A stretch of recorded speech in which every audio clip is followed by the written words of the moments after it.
हमारी अपनी जिंदगी में पढ़ना लिखना जहाँ जहाँ मौजूद है, हमारी अपनी जिंदगी में सुनना बोलना जहाँ जहाँ मौजूद है। अगर हम पूरी चर्चा को देखें तो हमारी जिंदगी में भाषा का जो भी रूप हम इस्तेमाल करते हैं वह जहाँ जहाँ मौजूद है, उस पर अपना अधिकार प्राप्त करना ही भाषा शिक्षण का सर्वोपरि उद्देश्य है। भाषा शिक्षण का सर्वोपरि उद्देश्य ये भी कहता है कि हम अलग अलग संदर्भों में भाषा का प्रभावी प्रयोग कर सकें। इस प्रभावी प्रयोग में जहाँ सुनना शामिल है वहाँ बोलना शामिल है, जहाँ बोलना शामिल है वहाँ पढ़ना शामिल है, और जहाँ पढ़ना शामिल है वहाँ लिखना भी शामिल है। हम अपने दोस्त को, अपनी नानी को, अपनी दादी को चिट्ठी लिखते हैं। हम अपनी दादी को फ़ोन पर बात भी करते हैं। हम अपने दादाजी के साथ जब टहलने जाते हैं तो उनके अनुभव हम सुनते हैं कि वे अपने बचपन में कौन कौन सी शरारतें करते थे, और फिर उनका स्कूल कैसा होता था, उनका घर कैसा होता था, उनके दोस्त कैसे होते थे, वे अपने दोस्तों के साथ मिलकर कहाँ कहाँ घूमने जाते थे।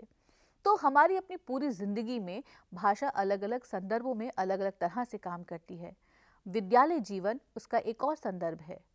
तो बुनियादी साक्षरता ये बताती है कि बच्चे शुरुआती जीवन में पढ़ना लिखना कैसे सीखते हैं। पढ़ना और लिखना दोनों में अर्थ महत्वपूर्ण है। इस अर्थ के बिना कोई भी कुशलता अपने आप में निरर्थक है, बेकार है। आप उसे फिर पढ़ना लिखना की संज्ञा नहीं दे सकते हैं। बुनियादी साक्षरता में एक और महत्वपूर्ण अवधारणा आती है बाल साहित्य की। बाल साहित्य किस तरह से भाषाई कुशलताओं को उत्तरोत्तर विकसित करने और उसके विकास में कैसे मदद करता है। कोई एक कहानी की किताब, कोई एक कविता की किताब कैसे पढ़ना लिखना सीखने में मदद करती है। तो हम अपनी चर्चा के मूल बिंदु पर आते हैं, और ये मूल बिंदु है कि बच्चे पढ़ना कैसे सीखते हैं। पढ़ने में पढ़ने की जो अवधारणा है वो बहुत महत्वपूर्ण है। अगर एक शिक्षक पढ़ने की अवधारणा में अक्षर ज्ञान को सबसे ज़्यादा महत्व देते हैं तो यकीन मानिए कि उनकी अपनी कक्षा में केवल वर्णमाला का अभ्यास हो रहा होगा, जबकि हम ये जानते हैं कि वर्णों का अपना कोई अर्थ नहीं होता। तो जब हम अक्षर ज्ञान की बात करते हैं तो हम एक निरर्थक और एक यांत्रिक प्रक्रिया में बच्चों को शामिल करते हैं, जबकि हम ये कहते हैं कि पढ़ना है समझना, यानी कि समझ सबसे महत्वपूर्ण है। इसलिए पढ़ना अपने आप में एक अर्थ निर्माण की प्रक्रिया है और एक रचनात्मक प्रक्रिया है। हर बच्चा हर टेक्स्ट को, लिखित बातों को अपने हिसाब से अपना अर्थ देता है। जो कोई एक कहानी, कविता मुझे बहुत पसंद है, हो सकता है वो दूसरे बच्चे को पसंद ना आए, हो सकता है वो मेरी क्लास की नंदिनी को पसंद ना आए, हो सकता है कि वही कहानी, कविता नंदू को पसंद आए। तो इसका मतलब ये है कि बच्चे अपने अनुभव के साथ जब कक्षा में आते हैं तो उनका जो अपना अनुभव संसार है, उनकी जो भाषा पर पकड़ है, वह पढ़ना लिखना सीखने में मदद करती है। इसी तरह से जब हम पढ़ने की प्रक्रिया की बात करते हैं तो अगर हम किसी मीनिंगफुल टेक्स्ट से अपनी बात शुरू करते हैं, किसी कहानी, कोई कविता, कोई पोस्टर, इसको आधार बनाते हैं अपनी बातचीत का, और उसके बाद हम पढ़ने की प्रक्रिया पर शामिल कर लेते हैं बच्चों को। बच्चों से बातचीत की, उनसे फिर हमने पूछा कि अच्छा बताओ ये बात कहाँ लिखी होगी। अब बच्चे अपने अनुमान लगाने के आधार पर, अपने अनुमान लगाने की कुशलता के आधार पर ये सोचते हैं कि ये बात जो कही गई थी कहानी में, ये किताब में कहाँ लिखी है। उसके बाद हम आते हैं शब्दों पर, शब्दों की पहचान पर, और उसके बाद हम आते हैं अक्षरों पर। इसका मतलब ये है कि पढ़ने की पूरी प्रक्रिया अर्थ पर आधारित है। तो जब अर्थ महत्वपूर्ण है तो क्यों ना हम अपने पढ़ने लिखने की शुरुआत अर्थ से या सार्थक सामग्री से शुरू करें। यही बात लिखना पर भी लागू होती है। लिखना अपने आप में एक चिंतन प्रक्रिया है, एक थॉट प्रोसेस है। कैसे? वह इस तरह से कि जब हमें कुछ लिखित भाषा में अभिव्यक्त करना होता है तो पहले हम सोचते हैं कि हमें दरअसल कहना क्या है। बहुत छोटे बच्चे इस कहने को, यानी कि वो जो अभिव्यक्त करना चाहते हैं, इसे अलग अलग तरीके से लिखित रूप देते हैं। ये लिखित रूप कोई चित्र हो सकता है, ये लिखित रूप कोई एक अक्षर हो सकता है, ये लिखित रूप कोई एक शब्द हो सकता है, और यही लिखित रूप एक वाक्य हो सकता है। बच्चे अपने विकासात्मक स्तर के अनुसार लिखने के अलग अलग चरणों पे हो सकते हैं। तो इसका मतलब ये है कि लिखने की शुरुआत भी अक्षर ज्ञान से नहीं होती है। अक्षर ज्ञान से बहुत पहले जब बच्चे दीवारों पर चित्र बनाते हैं, और बच्चों की सबसे पसंदीदा जगह होती है दरवाजे के पीछे का हिस्सा, दरवाजे के पीछे का वो कोना जहां उन्हें कोई उस दीवार पर उकेरते हुए नहीं देखता है। वो दीवार पे कुछ ना कुछ बनाते रहते हैं, और उनसे जब ये पूछा जाता है कि अच्छा बताइए आपने ये क्या बनाया है, तो फिर वे अपने मन की बात कहते हैं कि ये मैंने जो गोल गोल सा बनाया है ये है सूरज, या ये कहते हैं ये जो मैंने गोल गोल सा बनाया ये है चांद, और ये जो आपको छोटे छोटे बिंदु नजर आ रहे हैं ये है तारे। एक गोल घेरे को कोई बच्चा तालाब कह सकता है और उस गोल घेरे में बने गए छोटे छोटे बिंदुओं को वो मछलियां भी कह सकते हैं, केकड़ा भी कह सकते हैं। ये सब जो पूरी बातचीत है वह बच्चों के अनुभव संसार और उनका जो निकट परिवेश है उस पर आधारित होती है। बाल साहित्य इसमें क्या मदद करता है? बाल साहित्य ये बताता है कि एक कहानी, एक कविता में बच्चे अपने अनुभव संसार को कैसे देखते हैं, वो कहानी में आए पात्रों के साथ अपने आप को कैसे जोड़कर देखते हैं। कहानी, कविता में जो कुछ टेक्स्ट फॉर्म में लिखा हुआ है, जो कुछ लिखित रूप में लिखा हुआ है, अनुमान के आधार पर उसे पढ़ना शुरू करते हैं। बच्चे धीरे धीरे ये विश्वास बनाने लगते हैं, व्यवस्था बनाने लगते हैं कि किसी एक तस्वीर के नीचे जो टेक्स्ट लिखा हुआ है, दरअसल वो टेक्स्ट वही होगा जो तस्वीर में कहने की कोशिश की गई है। अब एक और सवाल आता है कि पढ़ना और लिखना के बीच संबंध क्या है?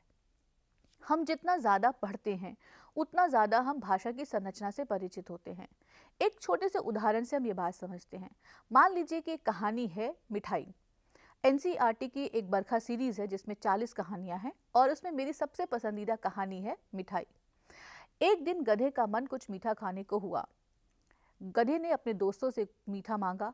भालू ने कहा शहद खा लो, गधे ने मना कर दिया। खरगोश ने कहा गाजर खा लो, गधे ने मना कर दिया। हाथी ने कहा गन्ना खा लो, गधे ने मना कर दिया। अब अगर तस्वीर आती है बिल्ली की तो बच्चे क्या कहेंगे? बिल्कुल सही, बच्चे कहेंगे बिल्ली ने कहा दूध पी लो और गधे ने मना कर दिया। तो ये जो 3 तरह की पुनरावृत्ति के बाद जब बिल्ली की तस्वीर आती है किताब पर, तो बच्चे जो पूर्व अनुभव है उनका, यानी कि जो बात कही जा रही है और जिस तरह से कही जा रही है, यानी कि जिस भाषाई संरचना में बात कही जा रही है, बच्चे इस पुनरावृत्ति के माध्यम से ये व्यवस्था बनाने लगते हैं। और जैसे ही किताब पर बिल्ली की तस्वीर आती है तो वे कहते हैं कि बिल्ली ने कहा दूध पी लो, गधे ने मना कर दिया। अब आप इसमें देखिए कि कितनी बारीकी छुपी हुई है। हाथी के साथ गन्ने का संबंध, खरगोश के साथ गाजर का संबंध, भालू के साथ शहद का संबंध और बिल्ली के साथ दूध का संबंध। तो ये जो एक कॉग्निटिव एक्टिविटी बच्चे शो करते हैं अपने बिहेवियर में, ये कोई बहुत छोटी बात नहीं है। गधे ने मना कर दिया, गधे की तस्वीर आते ही वो यही कहेंगे कि गधे ने मना कर दिया। तो बच्चे इस तरह की बाल साहित्य की जो रचनाएं हैं उनसे वे भाषा की समझ, भाषा की पकड़, भाषाई संरचना पर अपना अधिकार बनाते हैं।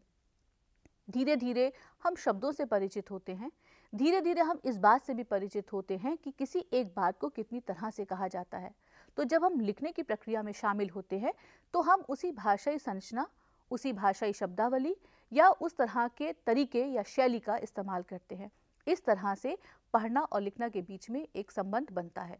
हमें ये समझना बहुत ज़रूरी है कि भाषा की चारों कुशलताएं एक दूसरे के साथ जुड़ी हुई हैं, एक दूसरे को प्रभावित करती हैं। एक पर अधिकार दूसरे पर अधिकार प्राप्त करने का माध्यम बनता है। इसलिए ऐसा बिल्कुल नहीं है कि मौखिक भाषा अलग काम करती है और पढ़ना लिखना जो लिखित भाषा है या जिसका संबंध लिखित भाषा से है वो अलग काम करता है, जबकि भाषा की चारों कुशलताएं एक साथ काम करती हैं। तो इसलिए बुनियादी साक्षरता मुख्य रूप से इस बात पर चर्चा करता है कि पढ़ना क्या है, लिखना क्या है, बाल साहित्य किस तरह से पढ़ने लिखने में मदद करता है, मौखिक भाषा किस तरह से पढ़ना लिखना सीखने में मदद करती है, और उस पढ़ना लिखना सीखने में जो प्रिंट रिच एनवायरनमेंट है, यानी कि प्रिंट समृद्ध वातावरण, यानी कि हमारे आसपास चारों तरफ जो लिखित माहौल है, उसकी क्या भूमिका रहती है। बच्चे जब शुरुआती जीवन में पढ़ना लिखना सीखते हैं तो जो लिखा हुआ है दरअसल वह भी उनके लिए एक तस्वीर है, एक इमेज है, एक छवि है। ठीक वैसे ही जैसे वे हाथी की तस्वीर देखते हैं, ठीक वैसे ही जैसे वे एक बिल्ली की तस्वीर देखते हैं, वैसे ही बिल्ली शब्द लिखा हुआ, हाथी शब्द लिखा हुआ उनके लिए महज एक तस्वीर है। धीरे धीरे जब इस शब्द से परिचित होते हैं, यानी कि ध्वनि आकृति संबंध बनाते हैं, तो वे जान जाते हैं कि जो तस्वीर लिखी हुई है, तस्वीर उनके सामने है, हाथी, गधा, मिठाई, बिल्ली, इसकी आवाज़ क्या है। तो उस तस्वीर के साथ वे एक आवाज़ को जोड़ते हैं और धीरे धीरे इस ध्वनि आकृति संबंध में जितनी प्रगाढ़ता आती है, उनका पढ़ना लिखना बेहतर होता जाता है। तो जो पूरा मॉड्यूल है बुनियादी साक्षरता का, वह इसी पर आधारित है कि बुनियादी साक्षरता क्या है, पढ़ना लिखना बच्चे कैसे सीखते हैं और उसमें बाल साहित्य की क्या भूमिका है। हमें उम्मीद है कि ये जो विषय सामग्री आप पढ़ेंगे, यह आपको अपनी बुनियादी साक्षरता संबंधी अवधारणाओं को बनाने में, सही और स्पष्ट रूप देने में मदद करेगी और आप अपनी कक्षा प्रक्रियाओं को प्रभावी बना सकेंगे। तो इसी विश्वास के साथ हम आपसे विदा लेते हैं। नमस्कार।